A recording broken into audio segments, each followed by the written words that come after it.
Assalamualaikum warahmatullahi wabarakatuh. Selamat datang di channel saya, Tukang Servis Desa. Hari ini masuk lagi HP Infinix ya. Kalau nggak salah ini Infinix Smart 5 ya, kalau nggak salah ya. Jadi HP ini nggak bisa dicas dan baterainya juga terlalu kosong ya. Jadi HP-nya nggak bisa dihidupkan. Oke, langsung saja saya bongkar HP-nya, lepas SIM tray dan angkat backdoor-nya ya. Hati-hati saat membuka karena ada fleksibel fingerprint di belakangnya ya. Jadi pelan-pelan saja dan hati-hati ya. Dan pelan-pelan saat mengangkatnya ya, takutnya karet tombol-tombolnya pada hilang ya, pada habis. Dan ini alhamdulillah untuk tombolnya nggak jatuh jauh ya, karena tombol-tombolnya sudah pada habis ya karetnya. Jadi nggak menempel lagi di frame-nya, di backdoor-nya ya. Oke, langsung saja saya buka untuk penutup mesin bagian atas. Jadi di situ untuk fingerprintnya ada di belakang tutup mesinnya ya.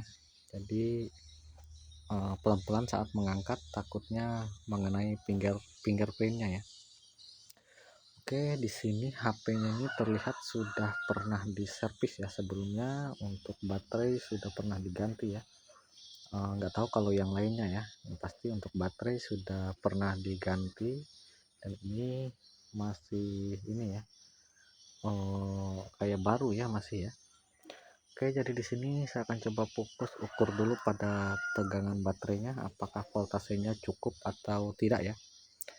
Kita akan coba ukur dulu, dan ini ternyata ada 3,2 voltan ya. Jadi ini nggak cukup untuk mengangkat atau menghidupkan HP-nya ya. Biasanya ada di 3,6 atau 3,8 ya, sampai 4 voltan. Oke, jadi di sini saya akan lakukan tembak baterai ya. Biasanya untuk alat tembak baterai ini ada ya biasanya, namun karena punya saya masih manual, jadi masih pakai ini ya, kabel ya. Jadi belum ada melengkapi bahan-bahan ya untuk mengecas. Namun kita bisa melakukan perakitan untuk mengecek ya, dari ini ya, dari bekas baterai yang sudah rusak atau kembung atau yang sudah tidak terpakai lagi ya. Oke, jadi di sini sambil diukur ya, apakah tegangannya masuk apa tidak ya. Jadi sambil kita tunggu untuk baterainya ya, dan lanjut ke pengalaman ini ya, pengalaman tombolnya ya, biar enggak ini ya, enggak hilang atau enggak jatuh ke sana kemari. Jadi di situ saya tambah lem sedikit ya, jangan terlalu banyak. Kalau terlalu banyak nanti malah ini ya, malah lengket ya, karena waktu lem terlalu kuat, jadi akhirnya susah hilang ya. Oke, setelah beberapa menit, 5 sampai 10 menitan ya menunggu ya. Jadi di sini videonya saya percepat dan saya akan coba untuk mengecas ya. Dan ternyata dicas tidak masuk ya. Saya akan coba cek ke bagian mesin bawah ya, di bagian konektor cas ya. Ini untuk arusnya ini tidak masuk ya. Jadi di cas itu enggak ada tanda-tanda pengecasan ya. Jadi akhirnya saya akan coba cek lagi ke bagian mesin bawah. Kita akan lihat apakah masih bagus apa enggak ya untuk konektor casnya. Di sini misalkan ada pergantiannya satu set, lebih mudah satu set ya diganti ya. Oke, untuk mesin bawah saya akan angkat dulu dan sambil di ini ya, dibuka untuk bagian getarnya ya. Di situ kena pakai kabel, jadi harus disolder ya untuk melepasnya. Bisa juga itu itu ya, dicongkel pelan-pelan untuk getarnya ya, agar enggak ini ya, kalau enggak melepas kabelnya ya. Oke, setelah dilakukan pelepasan, di sini ternyata bekas masuk air ya. Ini di bagian belakang konektornya bekas kemasukan air juga. Terlihat ada bekas korosi ya di bagian mesin bawahnya ya. Jadi HP ini sebenarnya masih bagus ya, jadi namun bekas masuk air ya.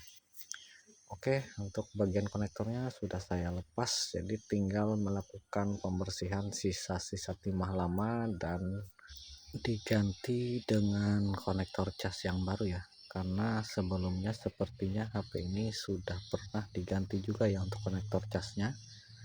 Jadi kayaknya kondisinya rusak lagi, nggak bisa mau ngecas ya, jadi akhirnya saya lakukan pergantian. Oke, sambil dibersihkan dan dikasih timah baru ya, agar lebih mudah untuk menyatu dengan konektor cas yang baru ya. Di sini saya ganti dengan konektor cas yang ini ya.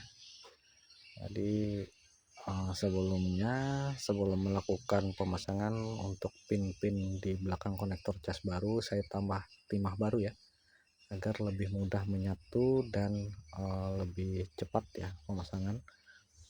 Oke, namun perlu kesabaran dan hati-hati ya, karena takutnya pada saat pemasangan dan penyolderan pin-pin yang ada di belakang itu kaki-kakinya menyatu ya dengan timah yang baru. Jadi pelan-pelan saja, jangan lupa juga ditambah dengan fluk ya, agar lebih mudah untuk melakukan pemasangan ya, dan penyolderan. Oke, di sini satu kaki untuk bagian konektornya saya tambahkan timah dulu, kemudian diratakan dan dilanjutkan dengan kaki-kaki yang lain ya, sambil dipaskan, posisikan di bagian-bagian kaki-kakinya ya. Pastikan untuk pin-pinnya rata semua ya dengan pin konektor casnya. Oke, sambil diberi timah baru, jadi untuk kaki-kakinya lanjut ke kaki pin yang di belakang konektor casnya ya, sambil dipaskan. Oke, jangan lupa ditambah plug juga ya, agar lebih mudah untuk pemasangan ya. Dan lanjut ke penyolderan di bagian kaki konektor casnya, pin kaki konektor casnya ya. Jangan lupa juga ditambah plug agar lebih mudah saat menyatukan timahnya ya, dan pelan-pelan saja agar tidak ada bagian pin-pin kaki konektor casnya yang menyatu ya. Oke, sambil ditambah timah baru, pastikan tidak ada timah yang menyatu, sambil dipaskan ya. Dan apabila sudah dirasa cukup, lanjut ke pembersihan ya. Dan untuk konektor casnya sendiri kayaknya kalau lebih simpel itu ganti satu set ya, namun kalau kita nggak punya stok satu set, kita ganti bagian konektornya saja ya. Dan di sini untuk bagian belakang saya tambah timah ya, agar konektor casnya kuat ya, untuk menahan dan tidak longgar ya saat dicas ya. Dan ini untuk casnya tipe mikro ya, bukan tipe C. Kemudian lanjut pasang karet-karetnya, karet penahannya ya. Oke, dipaskan dan lanjut ke pemasangan lagi ya, ke merapikan ke HP-nya ya. Ini untuk HP-nya ini memang sudah pernah diservis ya sebelumnya, namun untuk bagian-bagian lainnya seperti baterai itu sudah pernah diganti ya. Nggak tahu kalau LCD-nya ya. Kita akan coba cek apakah mau normal apa tidak ya. Dan ini alhamdulillah sudah ada tanda-tanda pengecasan, jadi sudah muncul logo pengecasan ya. Jadi untuk baterainya sudah bisa digunakan ya, tinggal menunggu mengecas ya, dan kita coba apakah mau menambah apa tidak nanti ya. Kemudian lanjut merapikan. Jangan lupa untuk karet-karetnya dipasang agar lebih bagus lagi ya tampilannya. Pastikan tidak ada yang ketinggalan ya saat merapikan, jangan lupa dicek juga untuk bagian kabel-kabel, tombol dan lain-lain ya. Pastikan semuanya terpasang dan tidak ada yang tertinggal ya. Oke, lanjut merapikan. Sini untuk kabel antena saya paskan dulu agar lebih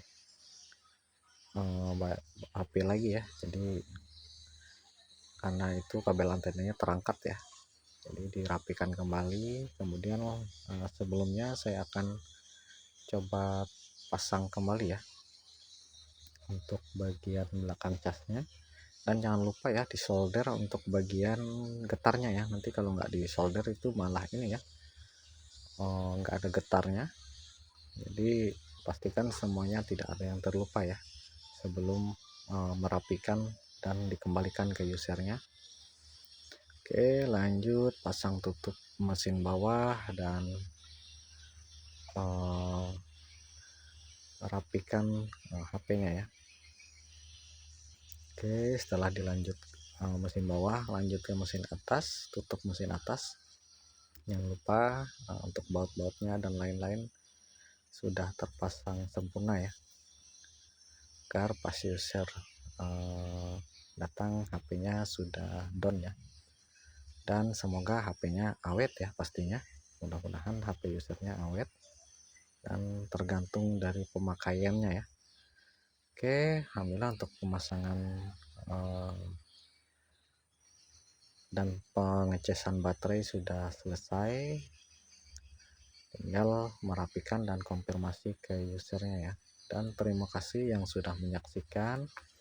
Mungkin saya akhiri ya, dan selamat berbahagia. Assalamualaikum warahmatullahi wabarakatuh.